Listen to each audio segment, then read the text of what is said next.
sur les nullités de procédure. Donc il y a eu 3 nullités de procédure. D'accord. Il y a une nullité concernant les conditions d'interpellation de M.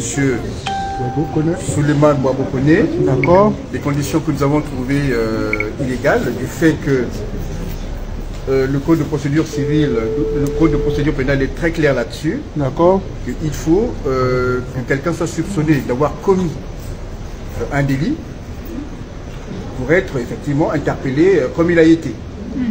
Alors, il apparaît que dans ce dossier, le prétexte qui a été trouvé pour interpeller M. Koné, c'est le fait effectivement qu'il soit en situation irrégulière.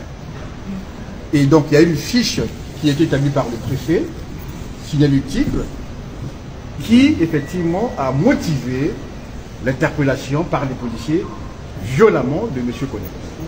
Or, il se trouve que dans le dossier, M. Koné a fait des diligences auprès de la préfecture pour régulariser sa situation. Il justifie à cet effet une convocation pour le 17 septembre prochain. Ça signifie que la préfecture le convoque le 17 septembre prochain afin qu'il aille déposer son dossier pour qu'il soit régularisé. Je tiens quand même à rappeler que celui-ci peut se faire régulariser parce que il a un enfant sur le territoire français qui est scolarisé. D'accord? Et que lui, ça fait plus de 7 ans quand même qu'il est en France. Donc il réunit des conditions. Il réunit des conditions, effectivement, pour régulariser sa situation. Donc, la fiche du préfet, qui est le motif même de l'interpellation de M. Koné, n'est pas fondée. Parce que M. Koné n'est pas en situation irrégulière. Okay. Bravo. Bravo. Donc c'est un prétexte qui a été trouvé par le préfet pour pouvoir effectivement interpeller violemment M. Koné. Alors je tiens quand même à dire que dans la procédure que nous avons compulsée, on dit dans le procès verbal d'interpellation que le préfet a envoyé les policiers faire le pied de grue devant l'immeuble de M. Koné et ils y sont restés de 15h à 20h. Ce qui n'est pas normal. 15h à 20h. C'est un terroriste. On souligne qu'il n'a commis aucun crime, aucun délit. Il est peu ou prou en situation irrégulière. Je dirais qu'il a quand même fait des diligences pour se faire connaître auprès de l'administration préfectorale.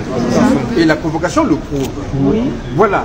Ça, c'était, si vous voulez, le vice de procédure que nous avons soulevé, que le juge va trancher, puisqu'elle va délibérer à 16h. D'accord. Voilà. Maintenant, il y a eu un souci sérieux. Je vous ai quitté précipitamment. Parce que le centre de rétention a l'obligation en tant qu'administration de transmettre toutes les pièces du dossier au juge. Et curieusement, il y a une pièce substantielle qui manquait. Comme par hasard. Ce qui fait que j'ai fait des diligences à l'eau. La main noire, la main noire. Cette pièce-là. Waouh! On se calme, Voilà, cette pièce-là. On fait pour la copie. Cette pièce-là. Et j'ai demandé au chef du CRA de transmettre par voie électronique cette pièce-là au juge. Parce que nous, on doit le faire contradictoirement. Mais comme l'audience a été levée, c'est à l'administration de dire au juge, effectivement la pièce qui manquait, je vous la transmets par courrier électronique. Comme ça, effectivement, cette pièce-là fera foi lors du délibéré. Amen. Voilà. Pour vous, aujourd'hui, quelles sont les chances de probabilité d'une libération de M. Souleymane Bouabokone? Alors, nonobstant l'absence de cette pièce, qui est quand même importante, puisque nous avons quand même plaidé une assignation à résidence, qui signifie tout simplement que M. Koné, au regard de sa situation administrative, n'a pas effectivement à rester dans un centre de rétention. Amen.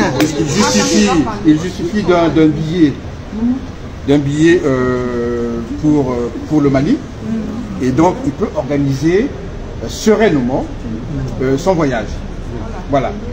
Et celui-ci a cette volonté-là de ne pas se soustraire à l'OQTF, bien entendu, il dit, si c'est le cas, je vais l'exécuter, mais je partirai pour un pays autre que la Côte d'Ivoire. C'est tout. Parce que ce qu'il attend là-bas, ce sont des traitements inhumains et c'est un problème de vie et de mort. Criminel. La mémoire. Et que nous tenons à cette vie-là. Donc, le juge va décider. Est-ce que le juge va prendre en compte cette pièce-là que le centre de rétention n'a pas envoyé en temps et en heure? C'est toute la question. Okay. Toute la question. Mais ça a été envoyé puisque je vous ai quitté précipitamment. Oui, effectivement. C'était pour faire cette diligence. Voilà.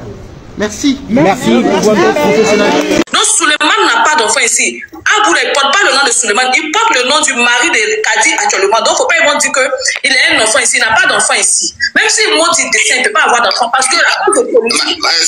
Sarah, il a un enfant, mais seulement que il n'a plus de qu'on appelle là d'engagement avec l'enfant, c'est tout. Sinon il a un enfant. Mais il n'a pas d'enfant.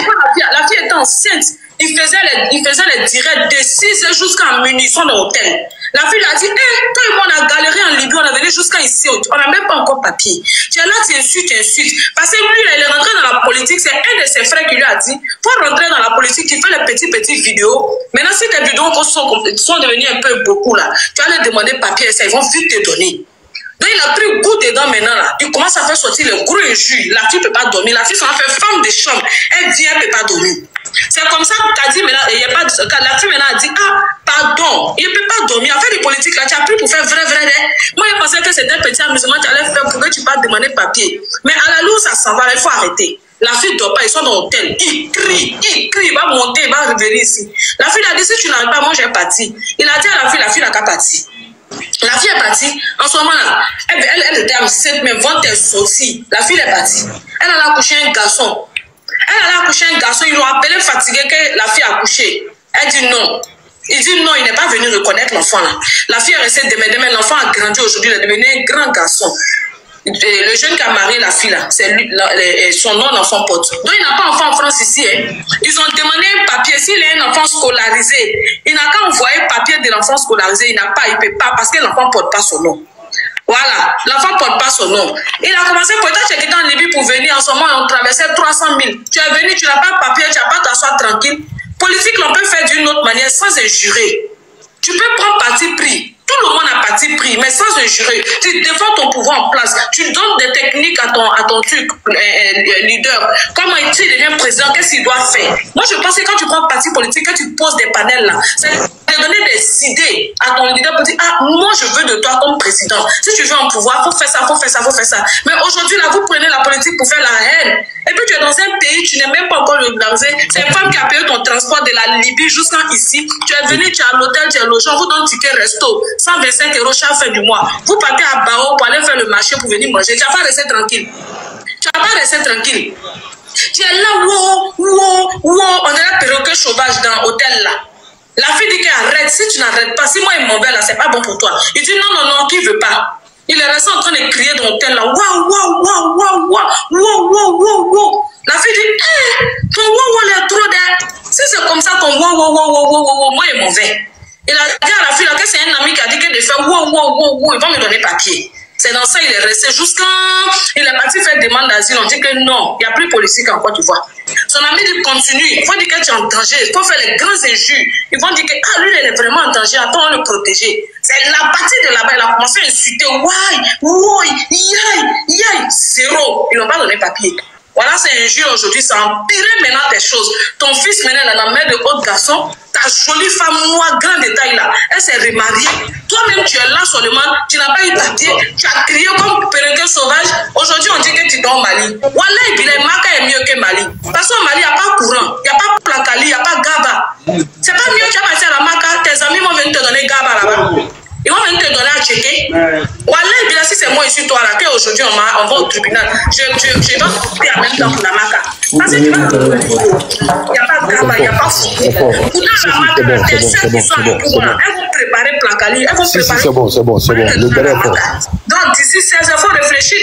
S'ils ont déposé Mali, ils ont mis Maka. Wallah, il faut prendre Maka. Arrivé là-bas, moi, il m'a appelé. Quand il va appeler ses soeurs, ils vont préparer Foutou, les petites gnagnas, les soins et gnagnas là, pour aller te donner. Au Mali, là, il n'y en a pas. Mali, là, pour aller à 10h, 5 minutes, c'est coupé. Hey, vous fatiguez trop les gens politiques là, on peut faire d'une autre manière.